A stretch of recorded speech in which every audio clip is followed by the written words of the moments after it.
Bonjour à tous, c'est Dorzio, bienvenue sur ma vidéo. Nous allons voir ensemble un jeu du casque HTC Vive, j'ai nommé Zombie Training Simulator. Alors pour ceux qui sont fans de gore avec plein de sang et des éclatages de cerveau, ici il s'agit tout simplement du jeu qui va montrer des zombies en version cartoon que l'on connaît déjà et bien sur différentes applications que l'on retrouve sur smartphone et tablette. En effet, il s'agit ici d'un jeu plutôt fun et soft qui va vous permettre de tirer et de killer du zombie à la manière de Walking Dead mais sans le sang. Donc bien évidemment, si vous voulez plus de gore et plus de frayeur, il faudra aller voir ailleurs. Alors pour ce qui est du jeu, c'est très simple. Vous avez ici deux manettes à utiliser.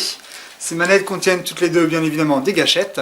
Ces gâchettes vont être ces pistolets et vous allez voir que vous avez un armement que vous pourrez choisir. Plus vous allez buter du zombie, plus vous aurez la possibilité d'avoir une évolution au niveau des armes. Moi, je privilégie quand même le fusil à pompe qui est pas trop mal. Pour vous aider, vous aurez aussi des entrecôtes. Ces entrecôtes, vous les balancerez un petit peu partout. Vous verrez, c'est un petit peu ridicule quand on les lance comme ça, quand on se prend un petit peu au jeu. Mais c'est hyper prenant. Quand vous lancez les entrecôtes, les zombies vont aller dessus. Et donc du coup, vous pourrez même lancer du propane ou alors tout simplement des bidons d'essence pour pouvoir faire exploser la horde de zombies.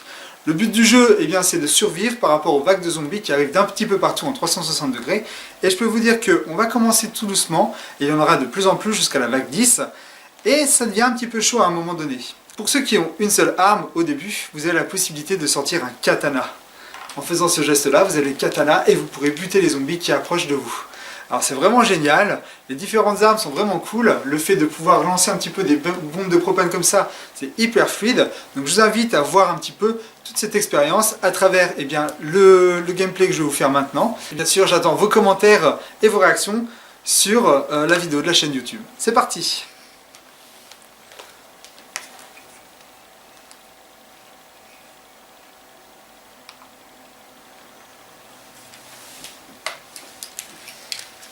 Alors pour se mettre dans l'ambiance, bien évidemment, un casque est recommandé. Là vous avez des bruits de zombies qui arrivent sur vous et c'est plutôt génial. Faites très attention au fil, puisque le fil, vous risquez de vous le prendre dedans, donc du coup, faites gaffe à ça. Mettez les dragons, puisque lorsque vous allez lancer du propane, vous risquez de lancer les manettes avec. Faites attention d'avoir pas mal de place et surtout de ne pas jouer en direction d'un écran, auquel cas vous risquez de ne plus voir votre écran fonctionner, puisque on ne se voit pas avancer dans ce jeu, mais on avance un petit peu. Alors, il faut savoir qu'on a un spot principal, qui est une table. On ne bouge pas de cet endroit. Donc du coup, vous n'avez pas besoin d'énormément de place pour pouvoir jouer à ce jeu. Il faut savoir que ce spot-là principal, donc, donne accès à différentes armes que vous allez choisir. C'est simplement de prendre votre manette, d'arriver dessus, d'appuyer sur la gâchette, et vous avez les deux armes dans la main.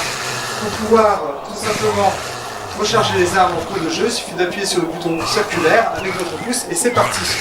Et vous n'avez plus qu'à tirer dans les zombies, ceux-ci meurent directos en leur montant une bastos dans la tête. Vous avez la possibilité de régler votre arme pour voir un petit peu comment tirer sur les zombies avant de commencer votre jeu. Donc ça c'est plutôt sympa. Et vous allez tous tuer, en fait la horde va ressortir et on voit que c'est hyper fluide. Là, comme ça vous savez si vous êtes plutôt gaucher ou droitier pour les différentes armes que vous allez utiliser, ainsi que le katana. Je vais vous montrer quand même la première arme. C'est celle-ci que vous avez en main. Vous pouvez sortir le katana, donc comme je vous l'ai dit, avec ce mouvement dans le dos, vous allez avoir le katana et vous voyez que vous tuez donc du zombie avec le katana. Alors j'ose pas trop avancer parce que je ne sais pas où est la caméra, vous m'excuserez. Donc au départ, le petit flingue c'est sympa, mais vous verrez que vous tuez une horde de zombies. Il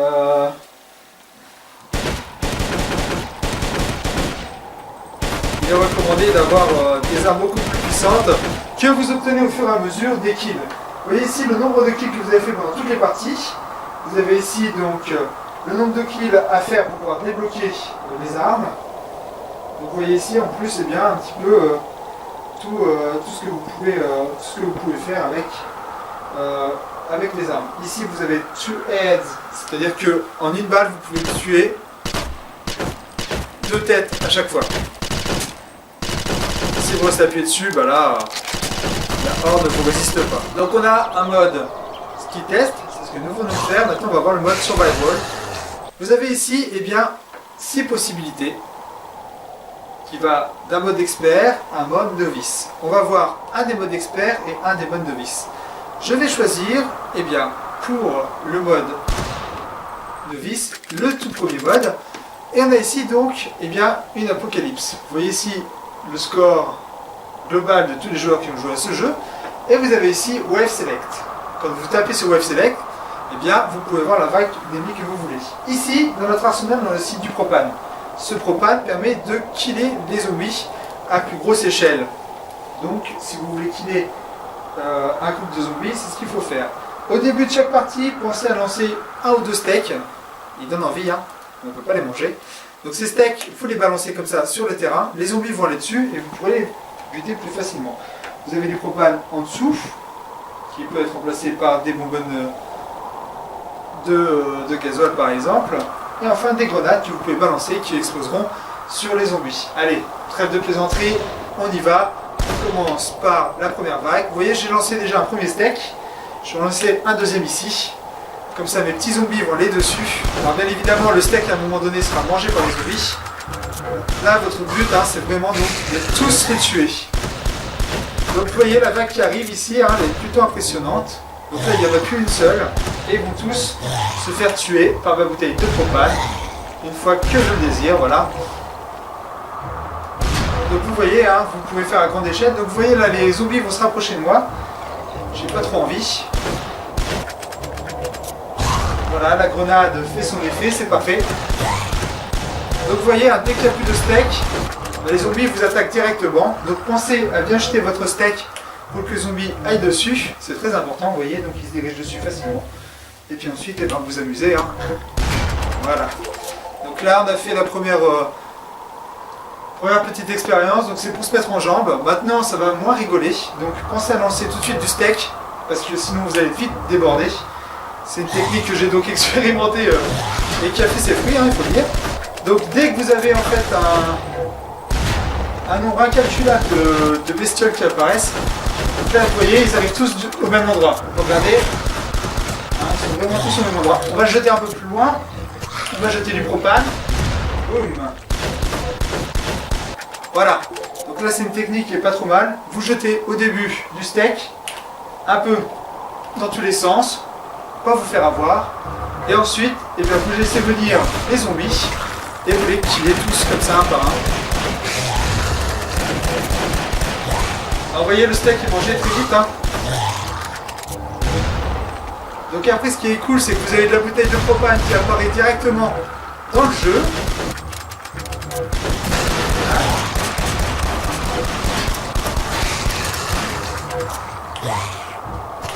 Jetez du steak, n'ayez pas peur de jeter du steak, hein, il faut leur en donner.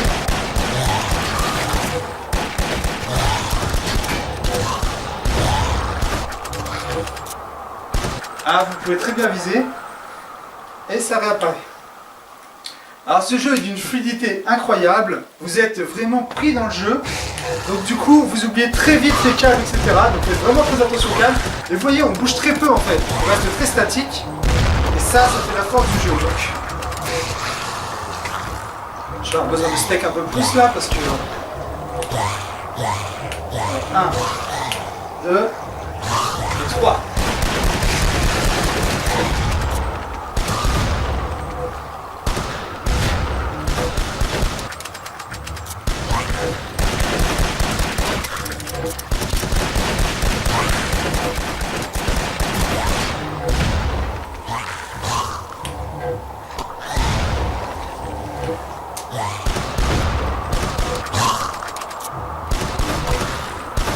Après, il faut savoir gérer vraiment vos munitions. Hein. Il faut savoir aussi gérer les positions des zombies. Donc jetez toujours les steaks en direction de petites bombes ou de choses comme ça. Ça vous permettra tout simplement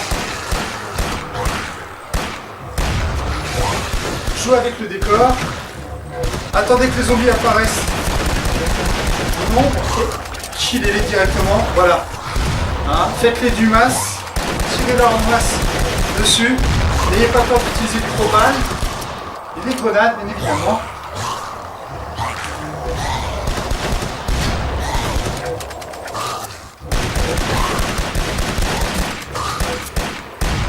Vous voyez, hein, il y a quand même une grosse précision au niveau du gameplay avec les flingues. Hein. C'est-à-dire qu'on a une visée qui est vraiment, vraiment précise. C'est vraiment cool.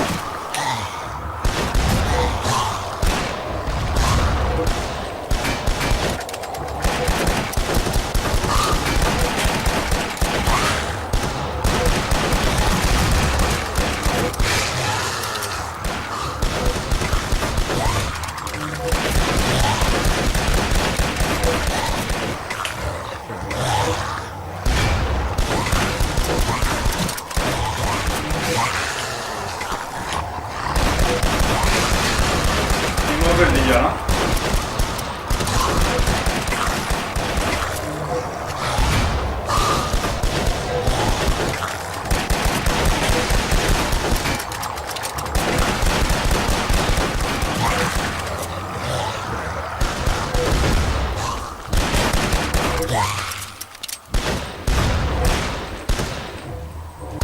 Voilà, dernière vague. Donc vous avez vu, hein, au fur et à mesure ça augmente vraiment au niveau de la difficulté. Et donc du coup, bah, essayez de viser au maximum au loin. Bien évidemment. Ah ça c'est génial ça. Ah merde. Dommage. Vous avez vu ce qui était génial? C'était tout simplement le fait qu'il y avait un petit joueur de banjo qui arrive pour la 10e vague. Donc on va la recommencer. Et cette 10e vague eh ben, vous permet tout simplement avec un joueur de banjo d'attirer les zombies et donc du coup d'économiser du steak. Alors vous avez un joueur de banjo qui devrait arriver.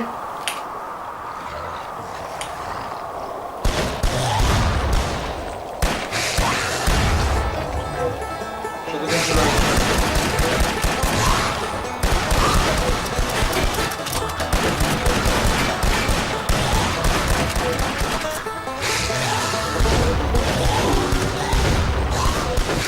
Vous avez vu là, un joueur de banjo, hein, il vous aide au départ, ce qui est plutôt marrant.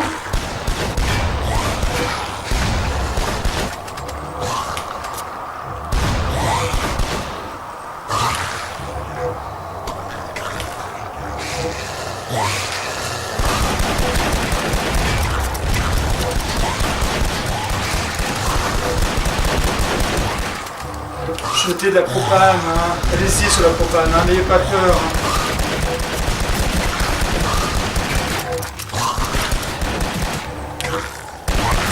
Ah, ça y est, je suis mort.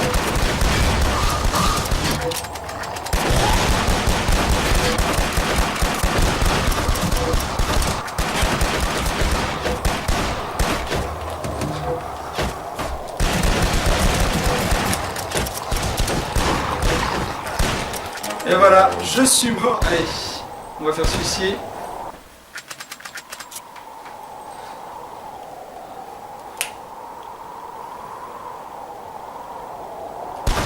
Allez, c'est parti. Alors, mode expert, les zombies avancent plus vite. Ils sont déjà en plus grand nombre dès la première vague. Ainsi que, et ben en fait, vous voyez le monde, hein, il est assez ouvert. Et des vagues, et ben l'ennemi arrive plus vite. Alors, je sais pas si vous les voyez, les overboards. Et voilà pourquoi ils avancent plus vite. Oui, alors au départ, c'est un petit peu déroutant de voir des zombies en overboard. Quand on sait comment ils sont intelligents, on se dit tu sais comment c'est possible.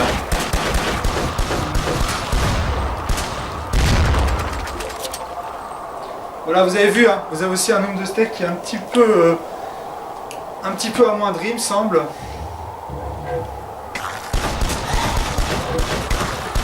Ah, petit joueur de banjo là-haut, vous voyez. On va attendre qu'il descende de la montagne, aller vers une bonne de propane.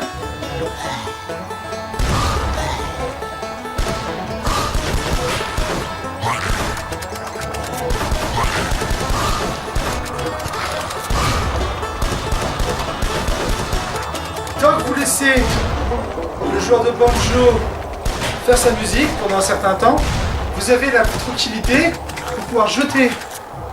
Vous voyez, hein, là-bas il y a beaucoup de zombies. À vous ensuite d'orienter justement la vague sans pour autant user malheureusement tous vos steaks. Pourquoi? Parce que sinon, eh bien, ça n'aura pas l'effet escompté, c'est-à-dire que au lieu Au lieu de vous rassembler, vous allez vous disperser et du coup, eh ben, c'est une moins bonne technique pour pouvoir killer les zombies à fond.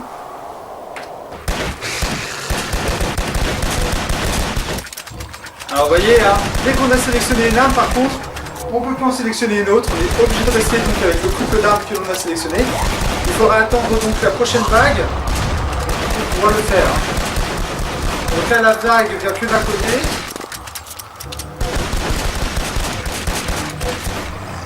Des grenades, des petites grenades, boum. Alors, les effets sont géants.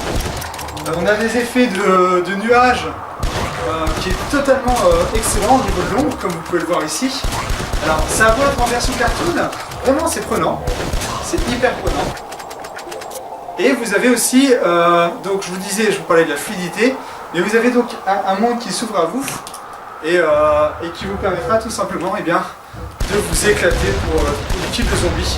Ça ne va pas être hyper réaliste comme des jeux d'épouvante, Resident Evil ou autre.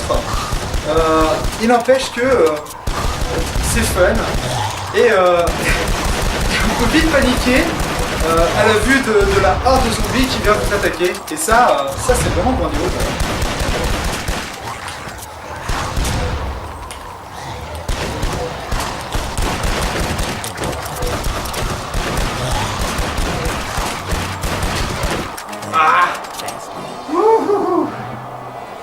Ah, c'est pas trop mal quand même, ça va. Donc vous voyez, hein, on kill de plus en plus. Là, on peut réutiliser d'autres armes. Celle-là, je ne peux pas encore l'utiliser. Celle-là, je peux l'utiliser, bien évidemment.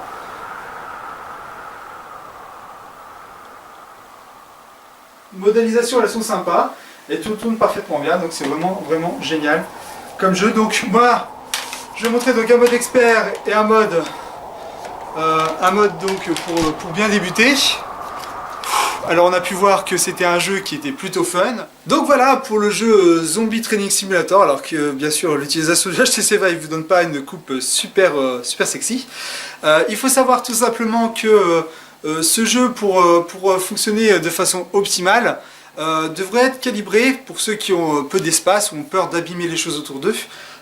Calibré donc de la deuxième façon. Donc la première façon c'est quand vous avez beaucoup d'espace et la première façon avec le HTC Vive c'est quand vous avez un espace réduit. Et bien utilisez l'espace réduit et avec le casque je vous invite, puisque moi j'en ai fait l'expérience de différents calibrages pour que ça fonctionne vachement bien, donc ça c'est mon petit truc astuce. Donc le casque vous allez le prendre, vous allez le mettre à la hauteur de votre écran mais à son opposé, d'accord? Si vous avez un écran de PC par exemple que vous y tenez, c'est très important. Donc vous vous tenez presque au-dessus de lui, hein, vous êtes juste à côté, c'est bon.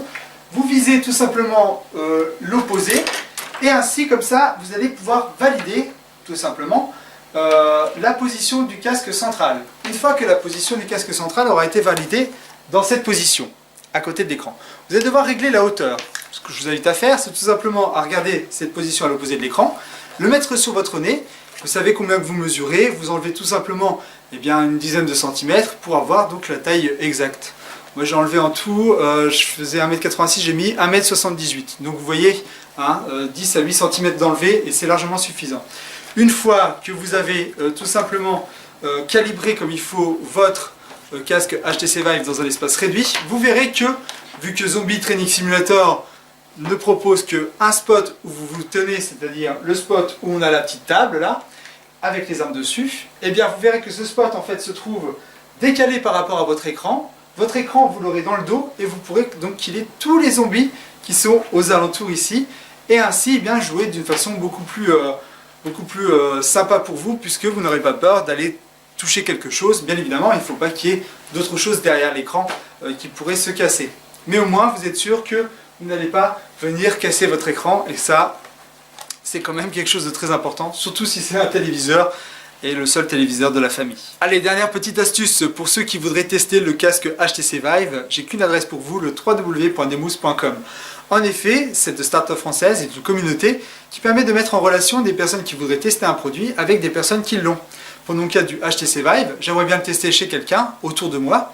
Eh bien, je vais m'inscrire sur le www.demous.com, je sélectionne la vignette du casque HTC Vive, et là, je vais voir une liste de personnes autour de moi qui ont ce casque et qui permettraient de le faire tester gratuitement. Je sélectionne cette personne, suivant les commentaires qui ont été faits des différents tests, ou alors comme ça au petit bonheur la chance. Je converse un petit peu avec lui. Je confirme avec lui la prise d'un rendez-vous à une date précise et une heure précise. Et comme ça, je vais le tester chez lui. Vous voyez là, le côté qui est beaucoup moins contraignant que d'aller dans un magasin qui fait un event sur le casque, où on va avoir une file d'attente énorme, des fois plus d'une heure. J'ai vu le dernier coup, j'ai trouvé ça dément pour 5 minutes de jeu. Non, là, vous allez chez la personne, vous installez tranquillement, vous discutez avec elle. Vous avez peut-être plus ou moins de temps pour pouvoir jouer. Au lieu que de 5 minutes, vous allez pouvoir peut-être jouer 1 heure ou 2 heures. Il y a des tests qui se font vraiment très longtemps. Moi par exemple, j'ai invité une personne donc, chez moi à le tester, et cette personne est repartie au bout de 3 heures. Donc vous voyez un petit peu la durée après, bien évidemment, c'est selon chacun. Ensuite, vous pouvez poser toutes les questions que vous voulez. Vous êtes sûr de ne pas avoir un vendeur devant vous, et donc qui serait à même à vouloir vous vendre le produit à tout prix. Non, non, là vous prenez votre temps. Vous pouvez ainsi apprécier le produit dans la réalité, j'ai envie de dire, dans le quotidien, et ainsi vous faire votre propre avis. Donc voilà le petit truc astuce. Donc c'est gratuit. Alors il faut savoir que le HTC Vive, si vous voulez le tester, moi je suis autour de Nancy, donc allez-y, faites-vous plaisir, allez sur www.demousse.com, inscrivez-vous et puis on se verra peut-être. Pour ce qui est des autres personnes qui sont tout autour de la France, il faut savoir qu'on a à peu près un peu plus de 80 casques aujourd'hui HTC Vive qui sont inscrits sur le site demousse.com. Donc je pense que ça doit couvrir une large partie de la France et donc du coup vous pourrez le tester assez facilement. Voilà, sinon nous on se retrouve pour une prochaine vidéo. C'était Dorzio, à bientôt.